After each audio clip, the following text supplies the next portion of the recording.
Hello everyone, this is Commerce Corner and we are going to discuss about registration and procedure क्या होता है। First of all हम इसकी example से हम समझेंगे। ओके तो इसमें क्या होता है, ए है वो सी से इनपुट ले रहा है। ओके देन वो आउटपुट प्रोड्यूस कर रहा है 1 लाख की। समझ आया? ए प्रोड्यूसर है और सी से इनपुट ले रहा है एंड आउटपुट प्रोड्यूस कर रहा है 1 लाख की।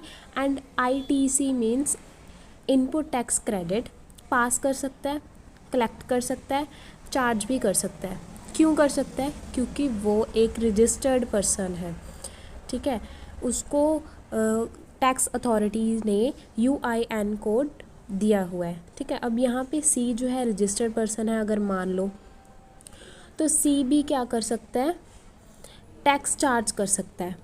जैसे 500 उसने क्या किया, लगा दिया टैक्स। ठीक है, 5000 के उसने गुड्स बेचे, 500 का उसने टैक्स लगाया एंड जो उसने गवर्नमेंट को देना है, आप खुद नहीं रखेगा, वो गवर्नमेंट को देगा। ठीक है, अब क्या, अब देखो ए जो है 500 पहले ही सी के दे रहा है टैक्स के अकॉर्डिंगली, अब सी है गवर्नमेंट को दे रहा है। ठीक है, तो ए की लाइबिलिटी क्या बनती है, उसने पहले ही 500 सी को देना है बट उसकी लाइबिलिटी 1000 बनती थी, उसमें से वो डिडक्ट करेगा 500 जो उसने पहले ही सी को दे दिए। ठीक है, वो भी तो गवर्नमेंट के पास जा रहे हैं, तो सीधी सी बात है ए से 500 जाएंगे और जो सी से भी 500 जाएंगे। हाँ जी, नेक्स्ट आता है रजिस्ट्रेशन होती क्या है। अब इसकी रिक्वायरमेंट क्यों पड़ती है ना, वो हमने पहले ही पढ़ लिया। अब इसकी रिक्वायरमेंट कहाँ पे पड़ती है वो देखते हैं। इसकी रिक्वायरमेंट पड़ती है जब आप आइडेंटिफाई करते हो टैक्स पेयर्स को, तब ये यूज़ होता है। ठीक है, एंड ये टैक्स अथॉरिटीज़ जो है प्रोवाइड करती हैं। एक होती है टैक्स सिस्टम में इसकी रिक्वायरमेंट होती है, आइडेंटिफिकेशन के लिए यूज़ किया जाता है एंड ये टैक्स अथॉरिटीज़ यूज़ करती हैं। राइट, रजिस्ट्रेशन में आपको UIN नंबर दिया जाएगा जो सबका यूनिक होता है। राइट, एंड हर एक पर्सन अपनी जो टर्नओवर है इस नंबर से आपको शो करेगा। नेक्स्ट कि इसमें कोई नेम नहीं यूज़ किया जाता एंड जस्ट आपका UIN नंबर यूज़ किया जाता है आपको आइडेंटिफाई करने के लिए। अब कई बार माइंड में आता है कि आइडेंटिफाई करने के लिए तो यूज़ होता ही होता है, पर ये नंबर आप टैक्स भरने के लिए कैसे यूज़ कर सकते हो, है ना। तो क्या होता है कि जैसे हर एक सेलर है, कोई भी स्टेट का है, राइट, तो उन्हें क्या करना पड़ता है, उसी एरिया के सेलर, उसी एरिया की गवर्नमेंट को इन्फॉर्मेशन देनी पड़ती है कि आप कितना टैक्स ले रहे हो, कितना हमें दे रहे हो। ठीक है, नेक्स्ट है प्रोसीजर ऑफ रजिस्ट्रेशन। इसमें टोटल 13 पॉइंट्स हैं। ओके, इस वीडियो में हम 6 पॉइंट्स कवर करेंगे। राइट, फर्स्ट पॉइंट है एप्लीकेशन फॉर रजिस्ट्रेशन। एप्लीकेशन में क्या होता है कि जो लायबल पर्सन है, जैसे कोई पर्सन लायबल हो गया कि वो रजिस्ट्रेशन करवा सकता है फर्दर। ओके, तो उसके पास पहले तो प्रूफ्स होने चाहिए, pan, mobile number, email address, state and United territory. Okay, pan की फुल फॉर्म लर्न कर लेना, परमानेंट अकाउंट नंबर। ओके, अब ये फॉर्म नंबर किस में होता है, form GST registration 01। Okay, part A में ये सब क्या होता है, आपको ये डिक्लेयर करना पड़ता है ये सब प्रूफ्स। ओके, उसके बाद जब आप ये डिक्लेयर कर देते हो फॉर्म ए और फॉर्म GST रजिस्ट्रेशन नंबर 01 में, ओके, उसके बाद क्या होता है, आपको एक रेफरेंस नंबर दिया जाता है, टेम्पररी रेफरेंस नंबर होता है, वो एप्लीकेंट को दिया जाता है जो अप्लाई कर रहा है रजिस्ट्रेशन के लिए। ये प्रोसेस कैसे वेरीफाई और साइन किया जाता है, EVC के थ्रू। ओके, किसके थ्रू, EVC के थ्रू किया जाता है। राइट, EVC का मतलब देख लो, इलेक्ट्रॉनिक वेरिफिकेशन कोड। इसके थ्रू आपके सिग्नेचर्स वेरीफाइड किए जाते हैं। ये फॉर्म नंबर B में ऑफ फॉर्म रजिस्ट्रेशन नंबर 01 में होता है। राइट, पहले A में हुआ था जिसमें आपको डिक्लेयर करने थे ये प्रूफ्स, और उसके बाद B में क्या हुआ कि आपको टेम्पररी रजिस्ट्रेशन नंबर दिया गया एंड ये सबमिट होता है, ठीक है, इलेक्ट्रॉनिकली, राइट। उसके बाद इसको अप्लाई करने का प्रोसीजर आता है कि आपने इसे अप्लाई करना है विद इन 30 डेज़ के अंदर अंदर, ठीक है जी। नेक्स्ट आता है कि अब verification of the application and approval. अब वेरिफिकेशन का मतलब होता है चेक करना, और अप्रूवल का मतलब होता है अगर सही है आपकी इन्फॉर्मेशन तो आपको अप्रूवल मिल जाएगा फर्दर प्रोसीडिंग्स के लिए, राइट। अब इसमें कौन करता है? प्रॉपर ऑफिसर करता है। यहाँ पे एग्जामिन करेगा, ओके, डॉक्यूमेंट्स देखेगा।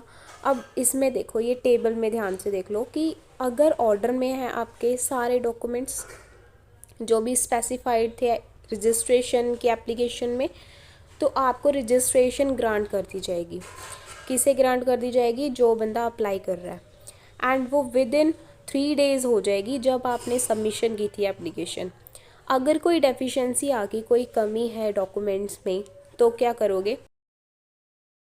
तब आपको क्या है, नोटिस दिया जाएगा जीएसटी रजिस्ट्रेशन 03 में, एंड आपको क्या करनी पड़ेगी, डिटेल्स फिल करनी पड़ेंगी किसमें, 04 में। अगर कोई एप्लीकेंट का रिस्पांस नहीं आता मान लो, तो क्या करेंगे?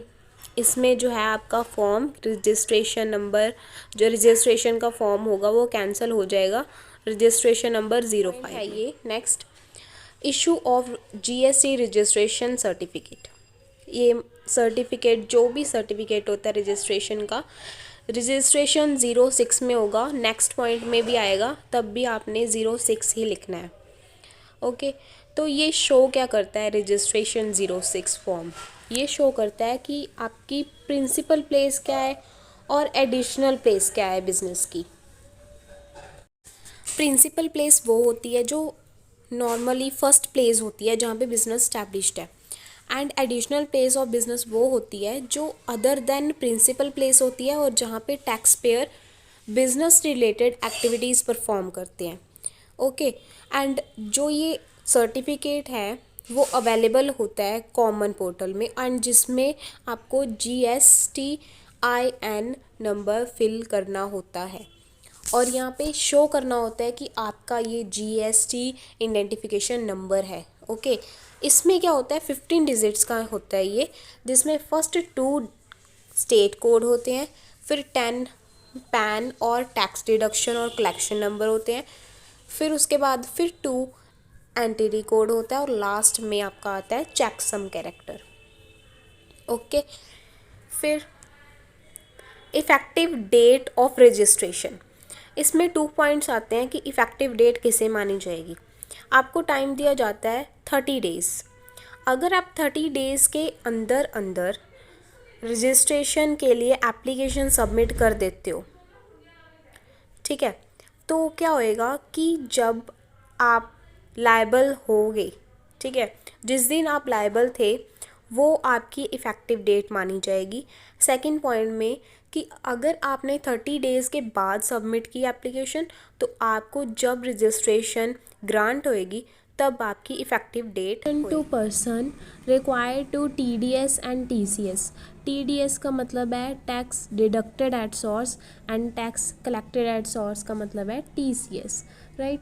ये हमने पहले ही जब फर्स्ट एग्जाम्पल ली थी उसमें आप टैक्स डिडक्ट भी हो रहा था, टैक्स कलेक्ट भी हो रहा था। उसमें क्या हो रहा था, ए जो है वो कलेक्ट कर रहा था सी से, एंड डिडक्ट कर रहा था अपना टैक्स जो 500 उसने पहले ही दे दिए हैं। सो ये रजिस्ट्रेशन फॉर्म 07 में आप ये अप्लाई करोगे, एंड जो इसका सर्टिफिकेट होता है वो 06 के अकॉर्डिंगली होता है। हमने पहले ही बात की थी, जो सर्टिफिकेट्स होंगे रजिस्ट्रेशन GST के वो 06 में आएंगे, रजिस्ट्रेशन नंबर 06 में, राइट। अगर कोई लाइबल नहीं है TDS और TCS में, तो वो उसकी रजिस्ट्रेशन कैंसिल कर देंगे। कौन? प्रॉपर ऑफिसर उनकी रजिस्ट्रेशन कैंसिल कर देंगे।